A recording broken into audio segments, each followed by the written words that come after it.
Fala pessoal, beleza? Seja bem-vindo ao canal Apótema e dando continuidade aqui à nossa maratona matemática nos trilhos para você que vai fazer o concurso aí do Metrofor. Hoje nós vamos resolver o nosso terceiro simulado. Lembrando que no link aqui embaixo na descrição você pode acessar o nosso quarto simulado, onde eu irei resolver no próximo sábado. Então, sem muita enrolação, eu só peço que você clique aqui embaixo em gostei se você estiver gostando desse conteúdo, desse material, desses simulados. E se você não for inscrito, se inscreve também aqui no nosso canal. E sem muita enrolação, vamos direto para a nossa primeira questão. Primeira questão diz o seguinte: dadas as informações quanto aos conjuntos numéricos, nós temos então aqui a primeira informação dizendo: a união do conjunto dos números inteiros com o conjunto dos números reais é igual ao conjunto dos números reais. Observa só que o conjunto dos números inteiros ele está contido no conjunto dos números reais. Eu poderia até representar assim, ó. Eu tenho aqui o conjunto dos números inteiros e ele está contido, ele está dentro do conjunto dos números reais. Isso significa que se eu fizer a união desses dois conjuntos, eu terei exatamente esse conjunto aqui, ó, esse conjunto todinho aqui, que nada mais é do que o próprio conjunto dos números reais, que é exatamente o que a questão está te dizendo aqui no item 1, então esse aqui é um item verdadeiro. Já no item 2 nós temos o seguinte: a interseção, então a interseção entre o conjunto dos números reais, naturais e inteiros é igual ao conjunto dos números naturais. Vamos lá de novo, representado pelo diagrama. Eu sei que o conjunto dos números naturais, ele está contido no conjunto dos números inteiros, que por sua vez está contido no conjunto dos números reais. Então aqui ó, tem os naturais, que está dentro dos números inteiros, que por sua vez está dentro do conjunto dos números reais. Se eu fizer interseção, o que seria então a nossa interseção? O que é que tem nos naturais, nos inteiros e nos reais ao mesmo tempo? Ora, o que é que tem nesses três ao mesmo tempo? É o próprio conjunto dos números naturais. Tudo que tiver no natural vai estar no conjunto dos números naturais, também vai estar no conjunto dos números inteiros e também vai estar no conjunto dos números reais, porque um está dentro do outro. Portanto, esse item 2 aqui também é um item verdadeiro. No item 3 tem a diferença, vamos lá, a diferença. Então, nesse item 3 aqui, ele quer saber a diferença entre o conjunto dos números inteiros e o conjunto dos números naturais. Ele está dizendo que é o conjunto vazio. E esse item aqui, vamos observar, o conjunto dos números inteiros, quem são? Eu já mostrei que são os números negativos, né? Menos infinito. Então, por exemplo, aqui, ó, menos 2, menos 1, 0, 1, 2 e também os números positivos, né? Enquanto que os números naturais, vamos colocar aqui o conjunto dos números naturais, seria apenas a parte positiva, colocando 0 também, 0, 1, 2 e assim por diante. O que seria então a diferença entre conjuntos? A diferença entre conjuntos é o que é que tem em um conjunto que não tem no outro. Ele está dizendo que se eu fizer essa diferença dos inteiros com os naturais, eu não vou encontrar nenhum elemento. O que é falso porque existem aqui ó, números negativos que não estão aqui nos números naturais. Então, qual seria a diferença entre os números inteiros e os números naturais? Seriam justamente os números negativos aqui, ó. Porque quais são os números que estão dentro dos números inteiros que não estão nos naturais? São exatamente todos esses números negativos, portanto, não seria um conjunto vazio. Então, esse item é falso.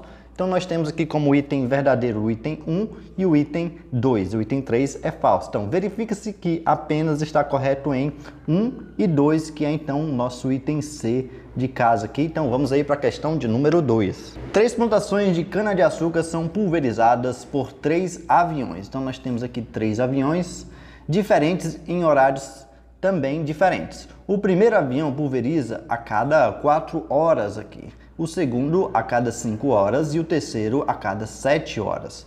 Todos decolaram no mesmo horário. Quantas horas depois eles decolarão juntos pela terceira vez aqui? Não é pela segunda vez, é pela terceira vez. Então, vamos fazer aqui um esquema. Eles estavam juntos pela primeira vez em um determinado horário, aí depois eles vão se encontrar pela segunda vez em outro determinado horário e depois a terceira vez em outro determinado horário. Então, eles partiram juntos aqui, ó, tá aqui os 3 aviões aqui, sendo que um aqui vai a cada 4 horas, o outro vai a cada 5 horas e o outro vai a cada 7 horas. Esse tipo de questão a gente utiliza o MMC para saber quanto tempo eles irão se encontrar novamente aqui, né? Quanto tempo eles vão estar aqui juntos novamente. Lembrando que essa vez que a gente vai encontrar vai ser na segunda vez. Então vamos calcular aqui o MMC de 4, 5 e 7. Para calcular o MMC de 4, 5, 7, a gente vai dividindo até chegar no número 1. Então o 4 dá para dividir por 2, então vai ficar 2. O 5 não dá para dividir por 2, repete. O 7 não dá, repete o 7. O 2 ainda dá para dividir por 2, então aqui dá 1. O 5 não dá, repete. O 7 não dá, repete. Agora eu divido por 5, então repete o número 1. 5 dividido por 5 dá 1. E o 7 não dá para dividir por 5, então repete. Finalmente a gente coloca esse 7 aqui para dividir justamente o número 7. 7 dividido por 7 dá exatamente 1. Então aqui quando chega todo mundo em 1, a gente multiplica os valores que estão aqui. Mas eu vou multiplicar primeiro 2 vezes 5 para dar 10 aqui, né? Porque, ó, 2 vezes 7 dá 14 e 14 vezes 10 vai dar 140. Então, depois de 140 horas, os 3 aviões aqui que pulverizam vão se encontrar novamente. Então, aqui, ó, depois decorridos 140 horas. E para poder ir para a nossa terceira vez que eles vão se encontrar novamente, nós temos que passar mais quantas horas de novo? Nós temos que passar mais 140 horas, que é o nosso MMC. Então, desde a primeira vez até a terceira vez, passaram 140 horas mais 140 horas. 140 mais 140, isso vai dar 280 horas. Portanto, o item correto dessa questão vai ser o nosso item A de aprovação aí no concurso do Metrofor. Vamos aí para a questão de número 3. Considerando-se os números racionais. Quem são os números racionais? São os números que a gente consegue colocar na forma de fração, onde o número de cima é um número inteiro e o número de baixo também é um número inteiro diferente de zero aqui. Analisar as informações abaixo. A fração 3/4 é equivalente à fração 12/16. Vamos lá, 3/4, ele está dizendo que é equivalente. Quando uma fração é equivalente, quer dizer que ela é igual. Ela é igual a 12 sobre 16. Bom, para você fazer essa conta aqui, basta você multiplicar cruzado, ó. 16 vezes 3 e 4 vezes 12. Se der o mesmo resultado é porque elas são equivalentes. Mas observe que 16 vezes 3 dá 48 e observe que 4 vezes 12, isso também dá 48. Então, como 48 é igual a 48, eu posso dizer que essas duas frações são equivalentes sim. Então, esse item 1 é um item verdadeiro. No item 2 tem a fração 1/3 é um número irracional, olha só. A fração, já estou dizendo que já é uma fração de números inteiros aqui. Então já está na definição de fração, ou seja, já é um número racional, não é um número irracional. Então esse item já está um item falso aqui. Então, qual vai ser o item que está verdadeiro? Aqui no item A diz, os itens 1 e 2 estão corretos. Falso. Somente o item 1 está correto. Beleza, ó, apenas o item 1 está correto, é o item B de bola. Vamos aí então para a questão de número 4.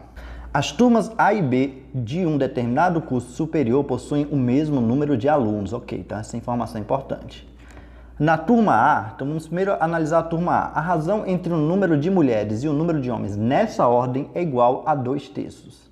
E na turma B, essa razão é 1/5. Que razão? De número de mulheres sobre o número de homens. Se na realização de uma palestra as duas turmas foram juntadas, agora ele juntou as turmas, então essa razão entre o número de mulheres para o número de homens nessa ordem passou a ser de quanto? Essa questão, quando você faz uma leitura assim, quando eu li pelo menos, eu achei que era uma questão até um pouquinho mais fácil, mas ela não é tão fácil assim. Veja só, na primeira situação nós temos aqui a turma A e eu tenho aqui a turma B. Vamos fazer aqui uma análise rapidinho aqui. Na turma A eu sei que para cada 2 mulheres, nós temos 3 homens. Então aqui, ó, se eu tiver 2 mulheres na sala, eu sei que eu vou ter 3 homens. Então essa turma vai ter quantos alunos? 2 mais 3 teria 5, teoricamente, se eu tiver apenas 2 mulheres e 3 homens. Agora aqui na turma B, eu sei que para cada uma mulher eu tenho 5 homens aqui, ó. Essa aqui é a razão, ó. Então se eu tiver uma mulher, eu vou ter aqui 5 homens. Só que acontece que quando eu somar 1 mais 5, isso daria 6. E observe que ele diz aqui no início da questão que ele possui o mesmo número de aluno. A turma A e a turma B possuem o mesmo número de aluno. Então aqui, ó, o número 5 não é igual ao número 6. Então se eu atribuir os valores 2 e 3 para a turma A e 1 e 5 para a turma B, observe que eles não terão o mesmo número aqui, ó. E é justamente a chave da questão é você olhar para esse total aqui.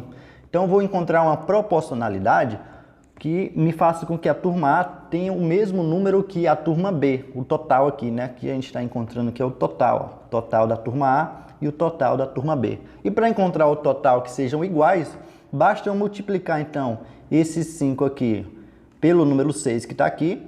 Então eu vou multiplicar por 6. E esse 6 aqui eu vou multiplicar pelo número 5 que está aqui. Então eu troco. Por que eu faço isso? Ora, 5 vezes 6 dá 30.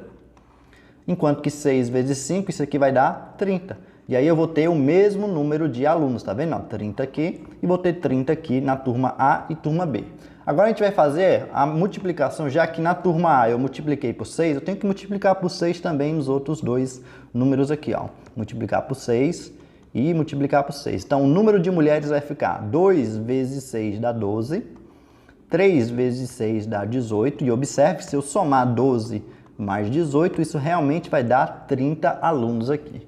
E no item aqui na turma B, eu multipliquei 6 por 5, então eu vou multiplicar aqui esses números por 5. Então, vou multiplicar o número de homens por 5 e vou multiplicar o número de mulheres aqui por 5. 1 vezes 5 dá 5 e 5 vezes 5 vai dar 25. Observe que se eu somar aqui também, ó, 5 mais 25, isso vai dar exatamente 30. Então, eu encontrei aqui um valor muito bacana, que é o número 30, número de alunos 30 na turma A, número de alunos 30 na turma B. Quantas mulheres eu tenho, então, agora na turma A? Eu tenho 12 mulheres. Quantas mulheres eu tenho na turma B? Eu tenho 5 mulheres. Então, se eu somar aqui, ó, o número de mulheres que eu vou ter no total, porque eu vou ter que somar, né? Eles se juntaram lá, né, nessa palestra, eles se juntaram, então eu vou ficar assim, ó, 12 mulheres mais 5 mulheres vão dar 17 mulheres no total. Enquanto que o número de homens, ó, 18 mais 25, se você somar essas duas contas, vai dar 43. E ele quer saber justamente a razão entre o número de mulheres pelo número de homens nessa ordem, ou seja, 17 sobre 43. Então é o nosso item D de dado aqui. Vamos aí para a questão de número 5. João compra 150 caixas de maçãs por R$3.000. Caso ocorra um aumento de 25% no preço de cada caixa, quantas caixas de maçãs serão possíveis de serem compradas com a mesma quantia financeira? Então, o nosso querido João, ele tem aqui no bolso dele R$3.000. Então, se ele tem R$3.000 e ele conseguia comprar aqui, antes desse aumento aqui, dessa inflação de 25%, ele conseguia comprar 150 caixas. Eu te pergunto, quanto é que custa, então, uma única caixa? Bom, eu vou fazer essa divisão, 3.000 por 150, para me saber quanto é que custa uma única caixa. Então, eu posso cancelar esse zero com esse zero. E observe que aqui eu posso reescrever o 300 como sendo 30, que multiplica 10. E aqui embaixo eu vou só repetir o 15. Por que eu fiz isso? Porque eu percebi que eu consigo dividir 30 por 15, que vai dar 2. E 2 vezes 10 que sobrou aqui nessa minha conta vai ficar exatamente 20. Isso quer dizer que antigamente o preço de uma caixinha dessa custava R$20. Mas só que houve aqui um aumento de 25%. Então vamos calcular agora aqui embaixo 25% de R$20 de uma caixa aqui. Bom, 25% é 25 sobre 100, colocando aqui em fração, vezes R$20. Isso vai ser igual. Observe que eu, de novo, eu posso cancelar um zero daqui com um zero daqui. E eu vou multiplicar o número 25 por 2, vai dar 50, sobre o 10 que sobrou aqui. E de novo eu posso cancelar o zero que está aqui embaixo com o zero que está aqui em cima. E 5 dividido por 1, essa conta vai dar exatamente 5. Então quer dizer que houve um aumento de R$5 em cada caixa dessa daqui. Se houve esse aumento, quanto é que a caixa passou a custar? Agora a nova caixa vai custar os 20 que ela estava antigamente, mais esses R$5, ou seja, uma caixa é R$25. Só que ele tem uma quantia de R$3.000 para comprar essas caixas. Quantas caixas ele vai poder comprar agora? Agora eu vou fazer uma nova divisão. Vou pegar 3.000 e vou dividir pelo novo preço da caixa, que agora é 25. E da mesma maneira que eu fiz uma aritmética aqui, ó, uma questão de aritmética aqui, colocando 30 vezes 10, aqui eu vou colocar 30 vezes 100. Por que eu vou fazer essa multiplicação assim e dividir por 25? Porque eu sei que 100 dá para dividir por 25, e isso vai me ajudar nos cálculos. 100 dividido por 25 vai dar 4 aqui em cima, e 4 vezes 30, se você fizer essa conta, vai dar exatamente quanto? Ó, 3 vezes 4 dá 12, e acrescenta esse zero aqui do 30, 120. Então ele vai conseguir comprar 120 caixas. Antes ele conseguia comprar 150. Como aumentou o preço, agora ele vai comprar 120 caixas, que é o nosso item D de bola. Vamos aí para a questão de número 6. Se tem uns R$150 em julho é o mês 7, não é isso? E aplico essa quantia a juros simples, ok? Juros simples de 3%, isso aqui é a minha taxa ao mês. Qual o valor que terei em outubro? Outubro é o mês 10. Então aqui, ó, eu apliquei no mês 7, aí vem o mês 8, depois vem o mês 9 e depois vem o mês 10. Então, quantos meses vão se passar para eu poder aplicar o meu juros simples? Bom, passou um mês, passou 2 meses, passou 3 meses. Então, foram 3 meses aqui aplicando esse capital. Aqui então seria meu capital de R$150. Ele quer saber quanto é que a pessoa vai conseguir extrair depois de decorrido 3 meses com essa taxa aqui de juros simples. Bom, para calcular juros simples, a gente sabe que é J-CIT, ó, J igual a CIT, onde o J é os juros que ele vai receber, o C é o capital, o valor que ele aplicou, o I é a taxa, tá aqui a taxa em porcentagem, e o T seria justamente o tempo de 3 meses aqui.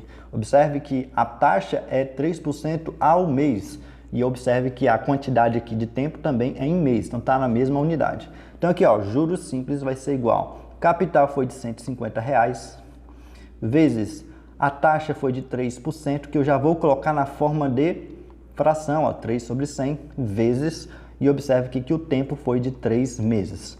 Então eu posso cancelar aqui o zero de cima com o zero de baixo, e eu vou multiplicar os números que estão aqui em cima. Então os juros vai ficar igual. 15 vezes 3 dá 45, e 45 vezes 3, vamos fazer aqui do lado, ó, 45 vezes 3, 3 vezes 5 dá 15, sobe o número 1, 3 vezes 4 dá 12, 12 mais 1 dá exatamente 13. Ou seja, 45 vezes 3 dá 135, então vai ficar aqui em cima 135, e aqui embaixo vai ficar esse 10. E para dividir um número por 10, é como se eu tivesse uma vírgula aqui do lado direito do número 5 e ele voltasse essa vírgula uma casa, ficando então 13,5. E ele quer saber quanto é que ele vai extrair dessa aplicação. Como ele tinha 150 inicialmente, basta somar com esses juros que ele ganhou aqui de R$13,50. E se você somar isso aqui, você vai ter o seu montante. Então, o montante aqui dele, o que ele vai receber no final, vai ser 150 mais 13,50, que vai dar R$163,50. Ou seja, o item B de bola aqui, vamos aí para a questão de número 7. Com relação às expressões algébricas, são feitas as seguintes afirmações. Então, a gente vai ter que analisar cada uma delas. É correto afirmar que se afirma apenas em. Então, a gente vai ter que analisar e ver qual é que é verdadeiro e qual é que é falso. Vamos primeiro fazer aqui o item 1, ó. 2 que multiplica 4 menos 2y. Vamos fazer essa conta. 2 que multiplica 4 menos 2y. Se você fizer aqui a distributiva, vai ficar, ó, 2 vezes 4 dá 8. 2 vezes 2 dá 4. Repete o y, que está aqui do lado do y. E aqui, ou um sinal negativo, você também vai repetir. Então, observe que se eu multiplicar na distributiva, vai ficar 8 menos 4y. Só que aqui a questão diz que vai ficar 8 menos 8y. Esse 8y é diferente desse 4y, portanto, esse item é falso. Aqui no item 2, vamos fazer essa segunda distribuição aqui, ó. 2 que multiplica 2a mais 6. Se você distribuir, vai ficar, ó, 2 vezes 2a vai ficar 4a. E 2 vezes 6, isso ali vai ficar igual a 12. Observe que o sinal aqui é mais, então aqui fica mais. Vamos fazer essa segunda distributiva aqui, ó, 4 que multiplica a mais 3. Se você fizer, ó, 4 vezes a dá 4a, 4 vezes 3 dá exatamente 12. E o sinal que está aqui é mais, então aqui é mais. E observe que deu realmente a mesma expressão. Então quer dizer que o que está no lado esquerdo aqui é igual ao que está do lado direito, então isso aqui é verdadeiro. Aqui no item 3 tem x mais y dentro do parênteses elevado a 2 é igual a x elevado a 2 mais 2xy mais y elevado a 2. Se você conhece produtos notáveis, você sabe que isso aqui já é verdadeiro, que seria o quadrado do primeiro mais 2 vezes o primeiro pelo segundo mais o quadrado do segundo. Mas como é que a gente faz para chegar nisso aqui? Você pegaria então ali, ó, x mais y elevado a 2, você vai multiplicar então x mais y dentro do parênteses, que multiplica x mais y dentro do parênteses. E aí você vai fazer a distributiva que nem eu fiz ali em cima. X vezes x e x vezes y. Quanto é x vezes x? É x elevado a 2. E x vezes y? É xy. E agora você vai distribuir o outro número que está aqui nesse parênteses, ó, y vezes x e y vezes y. Só que quanto é y vezes x? Também é xy, é a mesma coisa. E y vezes y vai dar y elevado a 2. Observe comigo que aqui eu tenho xy e aqui eu tenho xy. 1xy mais 1xy dá 2xy. Então, eu vou repetir aqui o x elevado a 2 mais 2xy mais y elevado a 2, que é exatamente essa expressão, ó, x elevado a 2 mais 2xy mais y elevado a 2. Portanto, esse item é verdadeiro. Então, eu tenho como correto apenas o item 2 e o item 3, que é então o nosso item D de dado. Vamos aí para a questão de número 8. A equação x elevado a 2 mais 9x mais 14 igual a 0 tem duas raízes reais. Qual é o valor da soma dessas duas raízes? Então, nós temos aqui essa equação do segundo grau, x elevado a 2 mais 9x mais 14 igual a 0. Bom, existem duas maneiras de fazer essa questão. A maneira mais longa e chata que é você descobrir quem é o valor de A. Bom, o valor de A que seria 1, o valor de B seria 9 e o valor de C seria 14. Aí você faria o quê? Você calcularia aqui o valor de delta, que é B elevado a 2, menos 4, que multiplica A, que multiplica C. E depois você calcularia o valor de x, que seria menos B, mais ou menos a raiz quadrada de delta sobre 2 vezes o A. E aí você encontraria aqui o x1, encontraria o x2 e você faria a soma, já que ele está pedindo aqui, ó, qual é o valor da soma dessas duas raízes. Só que eu não vou fazer dessa maneira, porque isso aí vai gastar muito tempo de você, e na hora da prova é interessante você reduzir o máximo possível de tempo por questão. E aqui, como ele está pedindo a soma, existe já uma relação, ó. A soma das raízes de uma equação do segundo grau é você pegar o menos o B e dividir pelo o A. Então, a soma aqui vai ficar igual. Quem é o B? O B a gente viu que é o 9, ó. Então, vai ficar em cima aqui menos 9 sobre o A. Quem é o A? É o 1. Então, menos 9 sobre 1. Portanto, a soma das raízes vai ficar menos 9 dividido por 1.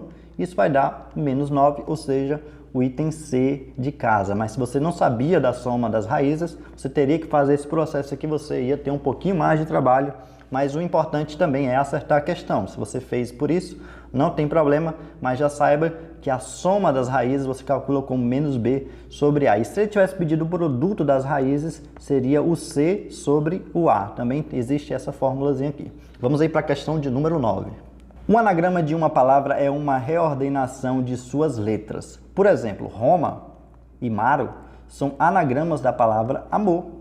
O número de anagramas da palavra manga é igual a. Então, para a gente calcular o número de anagramas, você vai fazer o quê? Você vai contar quantas letras tem a palavra. 1, 2, 3, 4, 5 palavras. Então, aqui, o número de anagramas vai ser igual a 5 fatorial dividido pela quantidade de letras repetidas fatorial. No caso aqui, eu tenho 2 A's, tá vendo? Ó? A e A, dividido por 2 fatorial. Por que a gente divide por esses 2 fatoriais?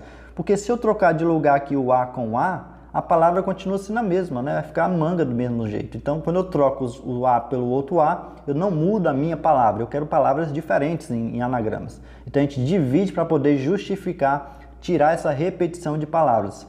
Então, aqui em cima vai ficar 5 vezes 4 vezes 3 vezes 2 fatorial. Eu paro aqui no 2 fatorial, porque aqui embaixo eu tenho o meu 2 fatorial.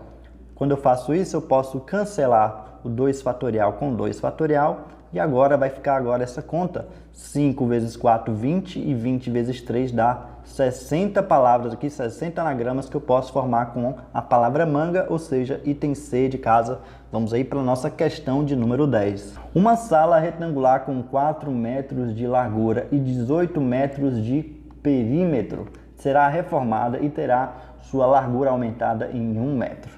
Para que a nova área passe a ser o dobro da área original, será necessário aumentar o seu comprimento em. Então aqui, ó, questões que envolvem figuras, é importante você desenhar na hora da prova para poder ficar mais claro, mais concreto o problema.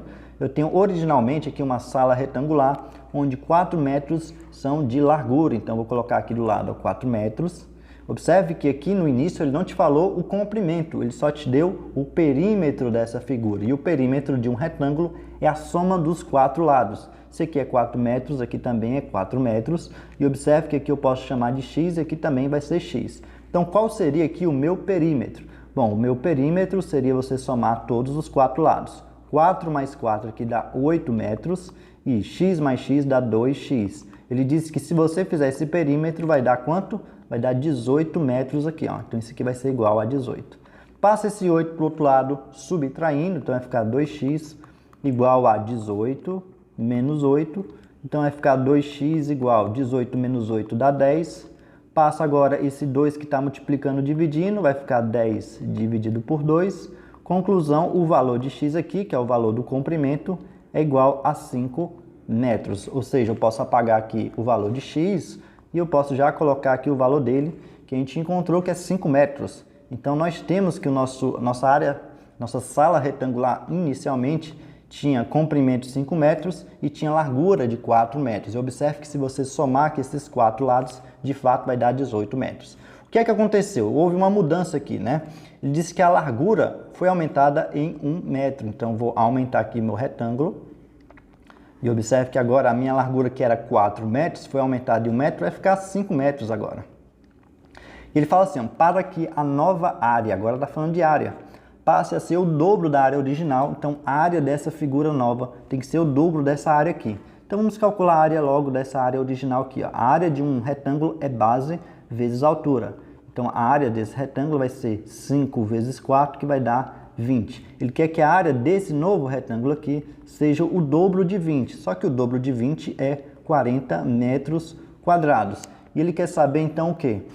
Será necessário aumentar o seu comprimento em quanto? Ou seja, esse comprimento que vai ser aumentado em quanto? Observe que eu vou chamar aqui de y, e eu sei que base vezes altura vai dar a nossa área aqui. Então, fica assim, ó, y vezes 5, isso é igual a 40. Se o 5 está multiplicando, ele passa dividindo, então eu tenho y igual a 40 dividido por 5. Ou seja, o valor de y aqui vai ser igual a 40 dividido por 5, isso dá exatamente 8 metros. Só que antes de... Vou só apagar aqui o meu y para colocar o meu 8 aqui, ó.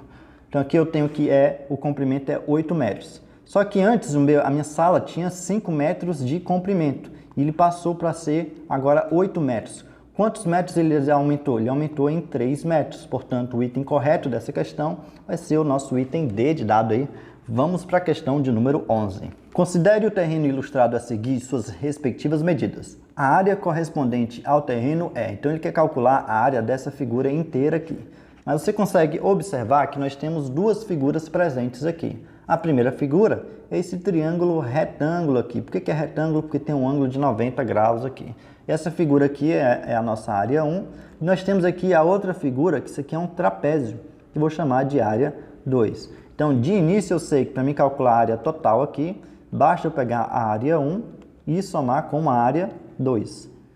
Só que você precisa saber como é calcular a área de um triângulo e como é calcular a área de um trapézio. Vamos primeiro para a área de um triângulo aqui. Então, a área 1 vai ser igual. Bom, vai ser base vezes altura dividido por 2. Só que em um triângulo retângulo, a base ela coincide com um dos catetos e a altura coincide com o outro cateto aqui, ó. Então, se você virasse esse triângulo aqui de maneira que aqui ficasse a altura e aqui ficasse a base, você conseguiria visualizar que a base é 30 e a altura é 40. Então, eu vou botar aqui, ó, 30 vezes 40 dividido por 2, porque é da fórmula.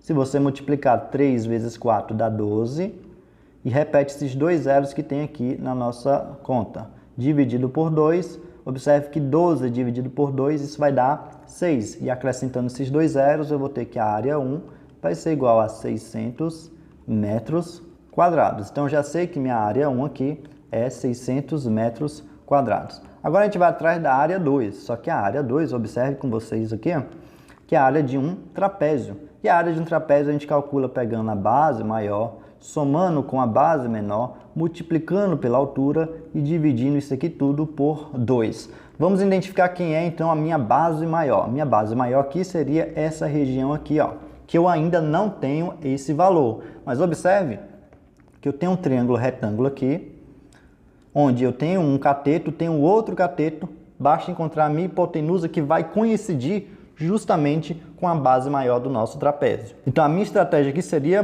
basicamente calcular o teorema de Pitágoras para encontrar aqui a nossa hipotenusa. Porém, de novo, eu vou utilizar aquele artifício, vou até desenhar aqui de novo, ó, do nosso triângulo 3, 4, 5 novamente, né? 3, 4, 5 aparece em quase todas as questões de teorema de Pitágoras, ó, 3, 4 e 5. Por que eu vou utilizar isso? Porque esse triângulo também é proporcional a esse triângulo aqui de cima. Veja que se eu multiplicar esse número 3 por 10, vai ficar 3 vezes 10, que vai dar 30. Se eu pegar esse 10, esse 4 aqui e multiplicar também por 10, observe que 4 vezes 10 vai dar 40.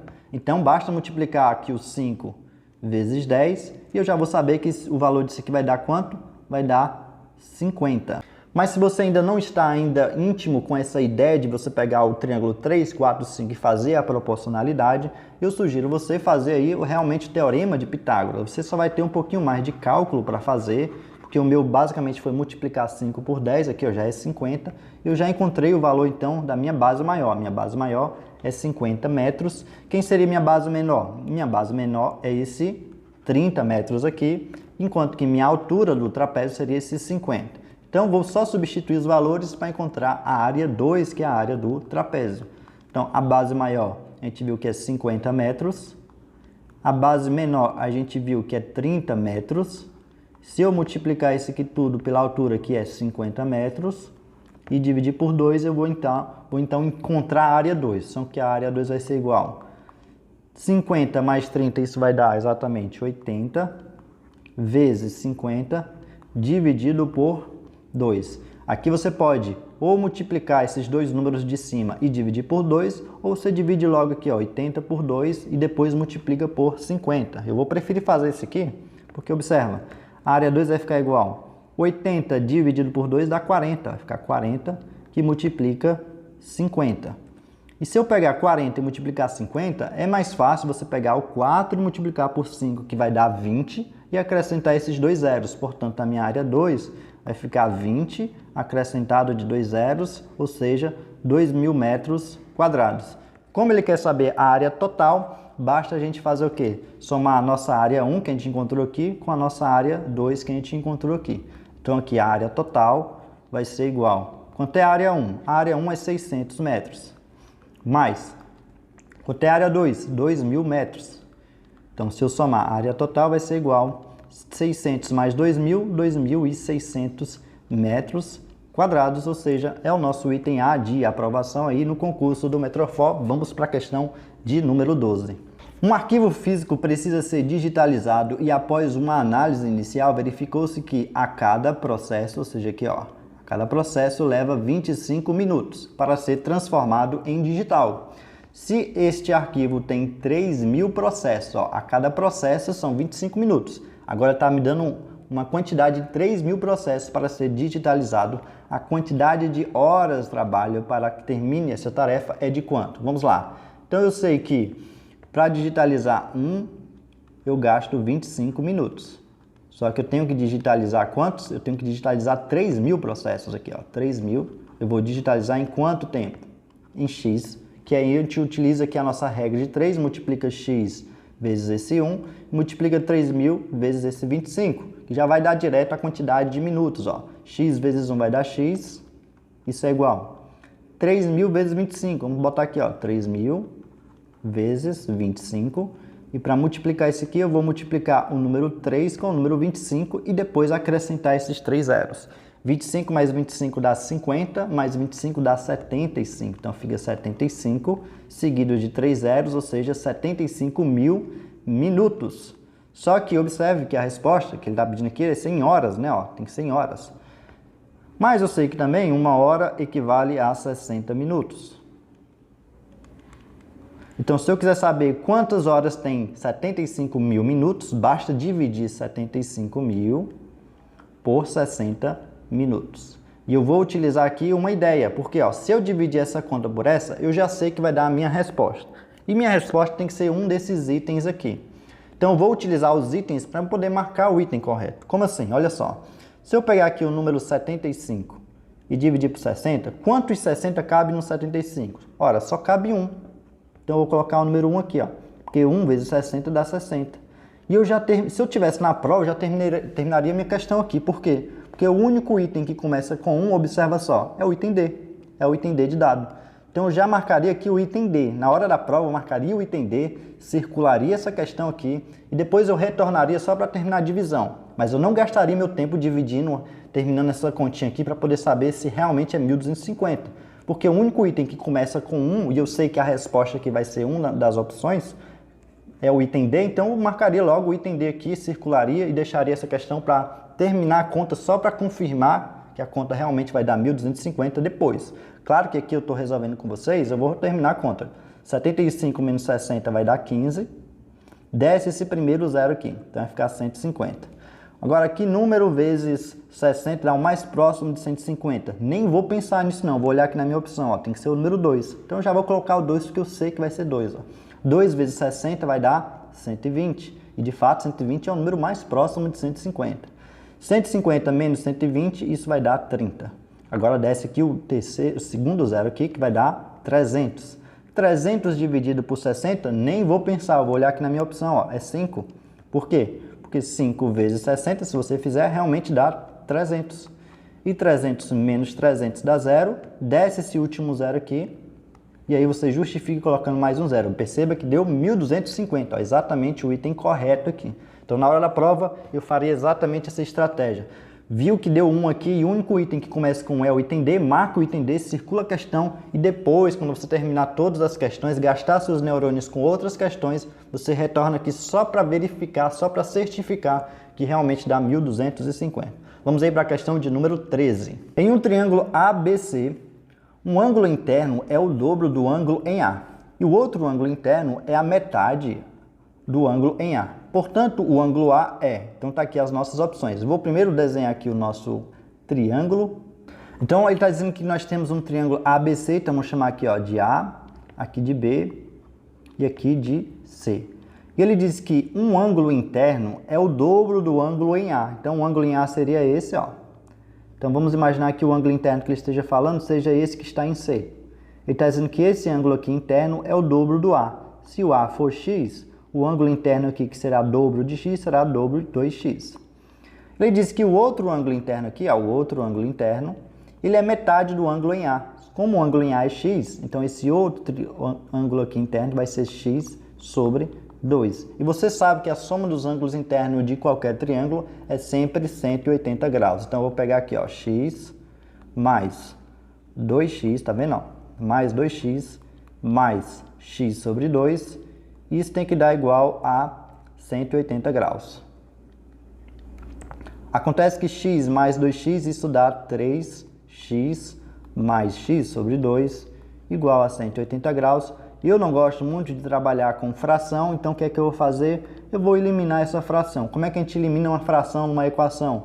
Multiplica toda a equação pelo denominador. Como o denominador aqui é 2, eu vou multiplicar por 2. Observe que o 2 vezes o 3x vai dar 6x, mais o 2 vezes x vai dar 2x, mas está dividido por 2, então vai ficar 1x. Então, vou colocar apenas x aqui. Isso é igual a 2 vezes 180, que dá 360 graus. 6x mais x, isso dá 7x. Isso vai ser igual a 360 graus. Portanto, o valor de x vai ser eu pegar esse 360 e dividir por 7. E de novo eu vou utilizar as nossas opções para mim fazer essa divisão. Por que eu vou utilizar as nossas opções? Porque quando eu dividir isso aqui, eu vou encontrar o valor de x. Só que o valor de x, observe que é o ângulo que está em A. Então quer dizer que a resposta dessa divisão vai ser a resposta da minha questão. Porque ele está pedindo, portanto, o ângulo em A vai ser quanto? Vai ser justamente essa divisão aqui. Então, eu vou dividir 360 e conforme eu for fazendo essa divisão, eu vou observar aqui nas minhas opções, ó, 360 dividido por 7. Vamos lá, 36 dividido por 7 vai dar número 5, ó, porque 5 vezes 7 dá 35. E 36 menos 35, isso dá exatamente 1. Desce esse 0. Quantos 7 cabe no 10? Ora, cabe exatamente 1, porque 1 vezes 7 dá 7. E aí vai ficar 10 menos 7 dá exatamente 3. Não vai descer mais nenhum número, então vai ficar 0, eu pararia a questão aqui. 51, alguma coisa. Agora eu vou ler as opções. Ele está dizendo que vai dar um ângulo maior que 65 graus. Ora, não vai dar um ângulo maior que 65 graus. Por quê? Porque aqui tem 51, alguma coisa. Vai ser maior que 60, não vai ser maior que 60. Maior que 55, não vai ser maior que 55. Vai ser maior que 50 e menor que 55 graus. Perfeito aqui, ó, item D de dado. Vamos aí para a questão de número 14.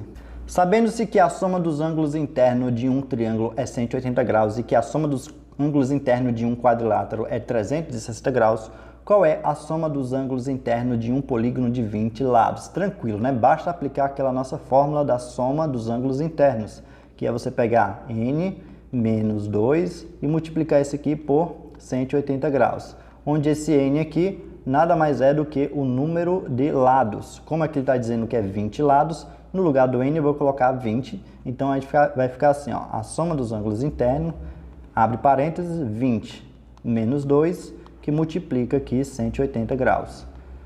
Então vai ficar a soma dos ângulos internos igual 20 menos 2 dá 18, vezes 180 graus. Portanto, aqui eu vou fazer essa conta, ó, 180 vezes 18, isso vai dar exatamente, vamos lá, 8 vezes 0 dá 0, 8 vezes 8 dá 64, vai 6, 8 vezes 1 dá 8, mais 6 dá 14, então ficou aqui 1440. Já que eu multipliquei o primeiro número, desce aqui o 0, 1 vezes 0 dá 0, 1 vezes 8 dá 8 e 1 vezes 1 dá 1. E agora a gente vai somar essas duas quantidades. 0 mais 0 dá 0. 4 aqui mais o 0 vai dar 4. 4 mais 8 vai dar 12. Sobe 1. E aí soma 1 mais 1, 2 mais 1, 3. Ou seja, essa soma dos ângulos internos aqui vai dar 3.240 graus, que é então o nosso item B, 3.240 graus. Item B de bola. Vamos aí para a nossa última questão do nosso simulado.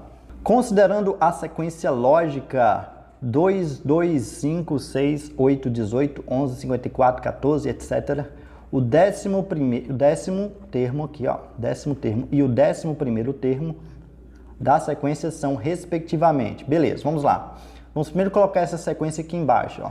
Nós temos a sequência começando com 2, ó, o primeiro termo, depois por 2, que é o segundo termo, o terceiro termo é o 5, o quarto termo é o 6, o quinto termo seria o 8, o sexto termo seria 18, o sétimo termo 11, sétimo termo, depois vem o oitavo termo que é 54, depois vem o nono termo que é 14, depois vem o 10º termo, depois o 11º. Então ele quer saber os próximos dois termos dessa minha sequência aqui. Observe que essa sequência ela é um pouco caótica, né? Porque não aumentei nada do 2 para o 2, depois eu aumentei 3, depois eu aumentei 1 do nada, depois aumentei 2, depois eu aumentei 10 do nada e depois eu fiz foi subtrair. Então, sequências desse tipo que são caóticas, primeira coisa que você precisa verificar se as sequências intercaladas elas têm sentido. Como assim, ó? Do 2 você pula o número e vai para o 5, pula o número e você vai para o 8, pula o número e você vai para o 11, pula o número e você vai para o 14, pula o número e você vai para o último número aqui. E observe que essa sequência faz sentido, ó. Do 2 para o 5 você aumentou 3, do 5 para o 8 você aumentou 3, do 8 para o 11 você aumentou 3, do 11 para o 14 aumentou 3. Então, para saber o próximo termo, tem que aumentar aqui 3, 14 mais 3, isso vai dar exatamente 17. Então, o último termo aqui tem que ser 17. Observe que nas opções eu tenho aqui, ó, o 18 como último termo não é, e o item D com 28 também não é. Então, o item que tem que ser ou é o item A ou o item B. Vamos encontrar, então, aqui o nosso 10º termo. Observe que agora a sequência que eu não marquei aqui com marca-texto, ela também segue uma lógica. Qual seria, então, essa lógica aqui, ó? Então, observe que do 2 para chegar no 6 eu multipliquei por 3, do 6 para chegar no 18 eu multipliquei também por 3, e do 18 para chegar no 54 eu multipliquei por 3. Então, o próximo termo eu tenho que multiplicar por 3. Então, fica 54 vezes 3. 3 vezes 4 aqui vai dar 12. E eu já pararia minha questão aqui de novo. Por quê? Porque eu estou na dúvida entre o item A e o item B. E eu sei que eu tenho que encontrar ou 108 ou 162. Nessa minha multiplicação já terminou em 2. Então, esse número já vai terminar em 2, ó. Já sei que vai dar 162 e 17, eu já marcaria o item B aqui. Por quê? Porque eu não quero perder muito tempo resolvendo essas contas se eu já sei que a resposta tem que terminar em 2, gente. Mas eu vou fazer a conta aqui só para verificar. 3 vezes 4 dá 12, vai 1. 3 vezes 5 dá 15, mais 1, ó. 16 dá 162, exatamente o item B de bola aqui, finalizando então a nossa última questão desse simulado. Bom pessoal, eu espero muito que você tenha curtido esse vídeo. Se você gostou, clica aqui embaixo em gostei, se inscreve no nosso canal e não deixe de me seguir lá no meu Instagram, que é @aportamamatemática. A gente se vê na próxima, então, valeu!